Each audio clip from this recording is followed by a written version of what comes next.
I've had a few different leadership styles at my co-ops. My first co-op, it was kind of like a weekly check base with my manager. And obviously she was there for questions or concerns I had every day, but the meetings we had one time a week were really the times where I kind of updated on my projects and the progress I've been making on those and voiced any questions or concerns I had about them. And then on my second co-op, I actually shared an office with my mentor slash boss. So I had like regular contact with her and I was chatting with her almost every day.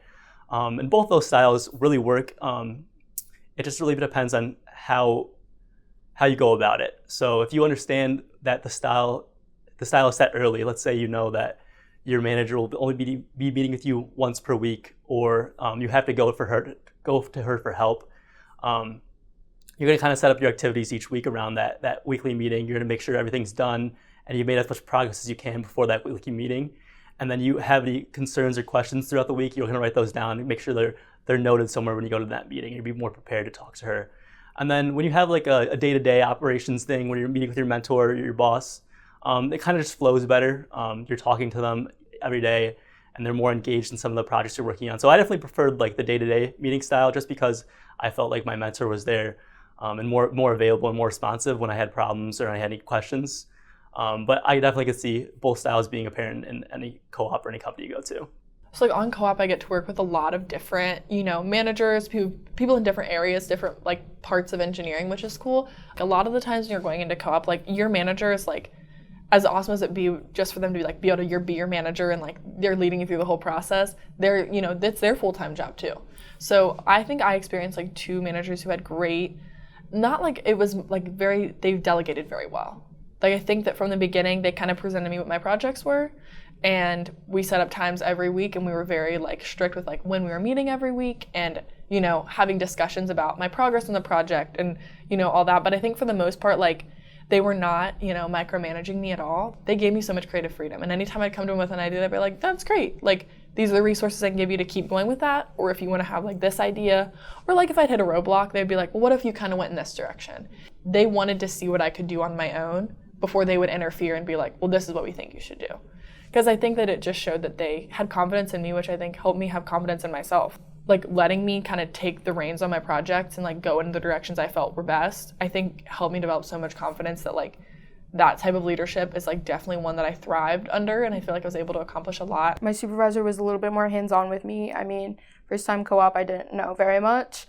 But as I progressed throughout my first term, I was able to take on projects more myself and like just go to her for simple questions here and there, or like something bigger that I didn't quite understand yet. But as I progressed throughout all my co-ops and even to this last one, my supervisors have been able to get more and more hands off, which is really nice for them, but also really nice for me to take on that independent leadership style and running my own projects and figuring out how to do things on my own. My supervisor was rather new, so they kind of were coaching her through it, but they also let her struggle through, which is a really important thing I've learned. You have to struggle first and foremost before being able to do anything, because if you don't, you're still lost. You just had someone do it for you, or you know where to find something.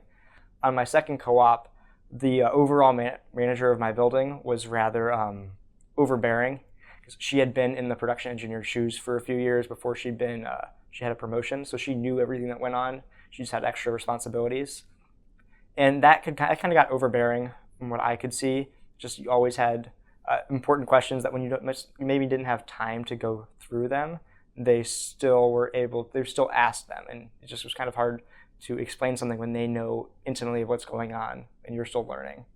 And then my third co-op, I thought was kind of like what clicked for me is my supervisor. She gave me my projects, but then she was rather hands-off.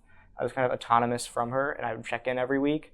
And I thought that was probably the best leadership style that clicked with me, due to the fact that she knew what I was doing and I updated her, but she was surprised every week. Or if I had questions, I could always go to her, but she really didn't know what angle they were coming from. So they were letting me struggle and letting me learn of how to work through a problem like that, especially on a plant-wide scale, like who to ask, where should I go to try and get this data, that sort of thing. Just letting me be myself and figure it out from there. I would say the two main leadership styles that I observed would be hands-on and hands-off. A lot of managers like to be really hands-on with their team, and some of them like to delegate a lot more work and take care of larger, bigger picture things. I think for me, the most effective leadership style that I observed is one that really communicates well. If you're a manager or someone who communicates really well with your team and they understand what the deliverables are, I think that makes working there a lot more pleasant and effective experience. My manager actually had a very good management style for me, I'd say. He directed work out to myself. Coming into my co-op with Toyota, I thought I would get a lot of projects that no one wanted to do, but my manager really brought me in and gave me really good projects.